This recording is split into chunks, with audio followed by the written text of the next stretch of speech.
Baiklah, saat ini saya akan mempresentasikan UAS mata kuliah epidemiologi klinik saya yang berjudul Pemantauan Resistensi Antibiotik di Rumah Sakit. Namun, sebelumnya perkenalkan, nama saya Christina Pesak dengan NIM 20704022. Dan kita masuk dalam pendahuluan. Resistensi antibiotik menjadi masalah global yang semakin meningkat. Di rumah sakit, resistensi antibiotik menjadi masalah yang lebih besar karena pasien yang sudah sakit atau terluka sering memerlukan terapi antibiotik. Pemantauan resistensi antibiotik di rumah sakit sangat penting untuk memastikan penggunaan antibiotik yang rasional dan efektif. Kemudian metodologi, ada beberapa metode yang dapat digunakan untuk melakukan pemantauan resistensi antibiotik di rumah sakit. Salah satunya adalah dengan melakukan pengujian sensitivitas antibiotik terhadap bakteri yang diisolasi dari pasien.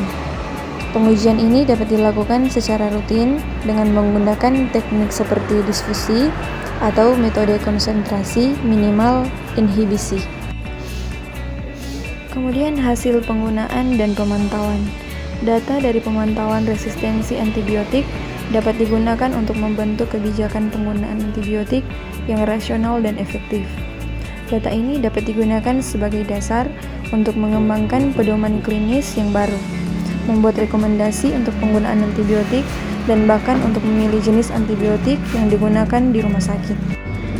Kesimpulan, pemantauan resistensi antibiotik di rumah sakit sangat penting untuk memastikan penggunaan antibiotik yang rasional dan efektif. Metode yang dilakukan antara lain dengan melakukan pengujian sensitivitas antibiotik terhadap bakteri yang diisolasi dari pasien, audit penggunaan antibiotik, dan pemantauan pengendalian infeksi.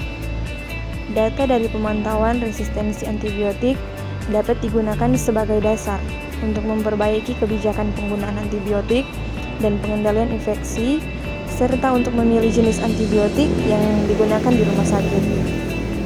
Pencegahan dan pengendalian resistensi antibiotik di rumah sakit sangatlah penting untuk menjaga kesehatan pasien dan masyarakat secara keseluruhan. Demikian dari presentasi saya, terima kasih.